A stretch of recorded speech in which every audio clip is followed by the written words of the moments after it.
सबसे पहले डॉक्टर गाजी खान केसरानी साहब, दिल की गहराइयों से मैं आपको खिराज तहसीन पेश करता हूं। और आपने जो इज्जत अफजाई मेरी की, शायद मैंने सोचा भी नहीं था। उसके बाद सरदार साहब को मैं मोस्ट वेलकम कहता हूं, जिन्होंने हर दुख सुख में हमारा साथ दिया। 2022 के सैलाबों की बात हो या रंगचाड़ी के सड़क की बात हो, जैसे जावेद इकबाल साहब ने पहले बात की कि सबसे पहला चंदा जो 2 लाख का देने वाले थे वो भी सरदार साहब थे। उसके बाद मैं अपने तमाम नौजवानों, बुजुर्गों और बच्चों को भी खिराज तहसीन पेश करता हूं। जब भी कौमी इतिहाद की बात आती है तो आप सब कुछ छोड़ छाड़ के पहुंच जाते हैं। और मेरी दरखास्त है आप सबसे, तमाम खासकर नौजवानों से, कि मेरे पाकिस्तान के इस जन्नत नजीर को सुलेमान को मजीद महरूमियों का शिकार ना होने दें। आवाज उठाएं। सोशल मीडिया आपके हाथ में है, सोशल मीडिया का पाकिस्तान है। आप बड़ी ताकत रखते हैं मेरे नौजवानों, आवाज उठाएं।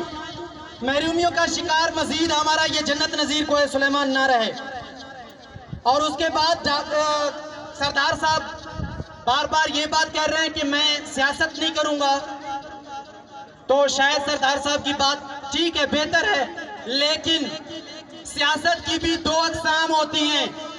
एक है मुनाफिकत और दूसरी है इबादत।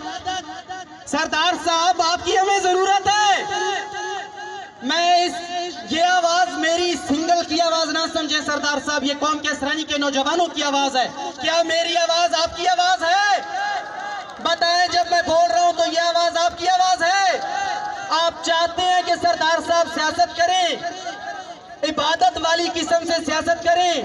सरदार साहब, हम नौजवानों को आप जैसे इंसान की जरूरत है। कोहे सुलेमान को मसीहा की जरूरत है।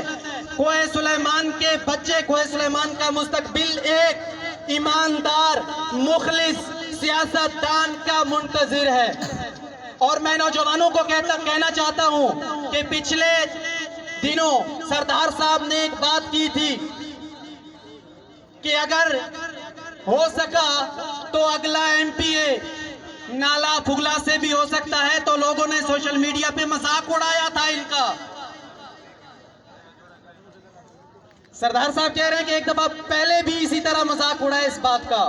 तो ये आप लोगों की भूल है।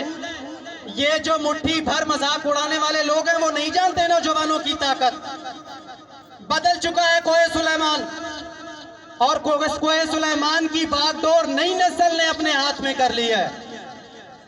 पुरानी नस्ल ये रवायात नई नस्ल के हाथ में दे चुकी है और नौजवान तब्दीली चाहते हैं।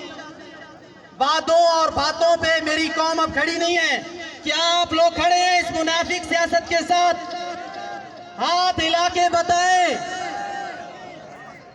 क्या आप लोग सिर्फ ताज़ियत करने वालों के साथ हैं? तब्दीली चाहते हैं? ये कौम तब्दीली चाहती है। सरदार साहब, आपसे मैं फिर दरखास्त करता हूं कि आप सियासत में आए। कोहे सुलेमान को आप जैसे सियासतदानों की जरूरत है।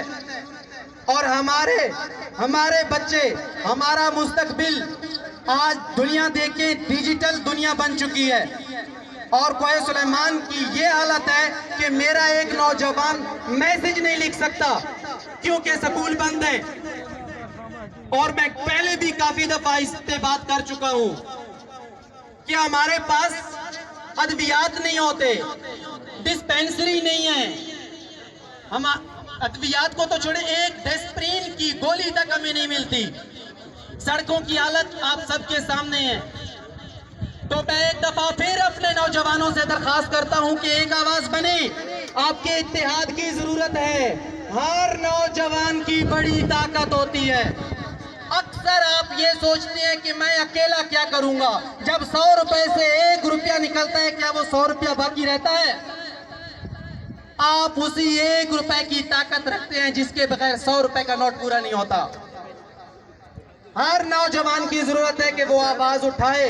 सरदार साहब जैसे आप लोगों को बता चुके हैं कि पुरानी नस्ल बंदूक उठाती थी हिफाजत के लिए, और अभी बंदूक आपकी जेब में है। सोशल मीडिया का पाकिस्तान है।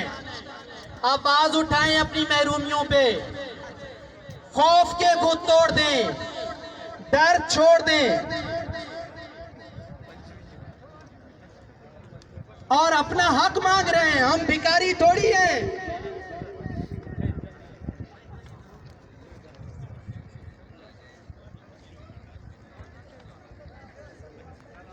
माजरत खाऊं, आप लोगों का बहुत ज्यादा वक्त लिया मैंने।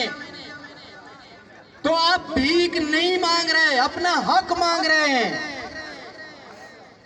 अपना बुनियादी हक आप मांग रहे हैं और मांगे, बेखौफ होके मांगे। दलेर लोगों की औलाद हैं आप लोग, बलोच कौम की औलाद हैं आप लोग। बुज़दिली कैसी, खौफ कैसा, किस चीज का डर है आप लोगों को? अपनी आवाज उठाएं। अब कुछ हमारे सियासतदान कुछ तो मसरूफ अमल हैं शादियों और ताज़ियत में, जबकि कुछ 2 से 3 साल हो रहे हैं